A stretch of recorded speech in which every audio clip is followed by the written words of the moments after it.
Highways ఏమైందండి అసలు ఈ కర్ణాటక వాళ్ళకి లాస్ట్ 1 వీక్లో బుర్ర పాడైపోయింది అసలు. ఫస్ట్ది ఆటో డ్రైవర్ పిచ్చవాడు, ముత్స్వామి సొమ్మేవాడు పిచ్చోడు. వరయ్యా ఆటో బుక్ చేసింది, నువ్వు వచ్చావు కరెక్ట్, ఆటో వచ్చేసి క్యాన్సిల్ చేసింది, వేరే ఆటోకి వెళ్ళింది, నీకు మహా అయితే 30 రూపాయలు ఖర్చు అయిద్దాము. వాడు ఆమెను ఏకంగా బెదిరించి కొట్టడం వల్ల అది మొత్తం వైరల్ అవటం వల్ల పోలీసులు వాడి లైసెన్స్ క్యాన్సిల్ చేసి అవతల పడేశారు. అండ్ వాడికి జరిమానా విధించారు, జైలు శిక్ష మొత్తం కలిపి వాడికి 30 రూపాయలతో పోయేదాన్ని 30,000 పైగా ఇది చేసుకుని వాడి పరుగు కూడా అడ్డంగా పోయింది. ఆడ ఆవేశం. ఆ ఇన్సిడెంట్కి ముందు ఒక ఆసుపత్రిలో ఒక నర్సు, ఆమెగా కన్నడం రాదు, అక్కడున్న పేషెంట్కి సంబంధించి గైడ్ చేస్తున్న మూమెంట్లో కావచ్చు, దాన్ని ఏమంటారు, ఆసుపత్రి నర్సు డ్యూటీ చేస్తున్నప్పుడు కావచ్చు, నీ కన్నడం రాదా, నువ్వు అసలు ఎందుకున్నావు ఎక్కడ, ముందు మీ రాష్ట్రానికి వెళ్ళిపో, ఆమె మీద అరిచేశారు, గొడవ అయింది అది. ఓకే. తర్వాత మొన్న ఒక యోగా ఇన్స్ట్రక్టర్, యోగా చేస్తే వాళ్ళు డ్రెస్సింగ్ సెన్స్ అలాంటిది మీకు తెలుసు కదా, ఒక పెద్ద ఎవరు మీరు అసలు కర్ణాటకలో ఉండి ఏంటి ఆ బట్టలు ఏంటి మీరు అని పెద్ద పెద్ద కలుస్తూ వాళ్ళ మీద పిలిచి చూపిస్తుంది, చూడండి ఎట్లాంటి బట్టలు వేస్తుంది, అద్దని ఇదే.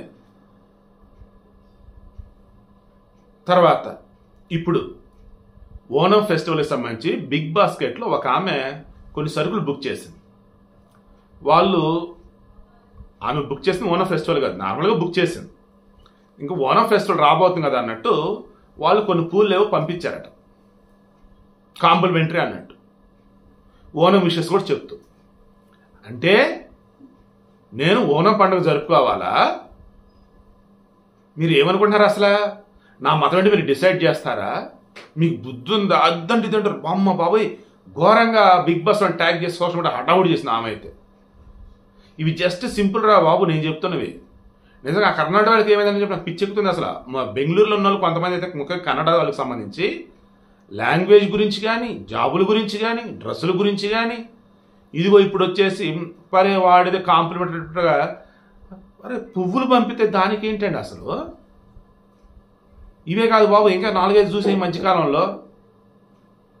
నిజంగా కర్ణాటకకి రీసెంట్గా ఏమన్నా అయిందా, ఏదైనా ఉద్యమం పుట్టుకొచ్చిందా, లేదా బెంగళూరులో ఉన్న ఎవరైనా రెచ్చగొడుతున్నారా, ఏం జరుగుతుంది అసలు కర్ణాటకలో? మీకు తెలిసి ఇంకా ఇటువంటి ఏమైనా కాంట్రవర్సీలు కనిపించినా కానీ అండ్ వాంటెడ్గా కన్నడానికి సంబంధించి హైలైట్ చేసుకుంటే ఏమైనా కనిపిస్తే కింద కామెంట్లో తెలియచేయండి.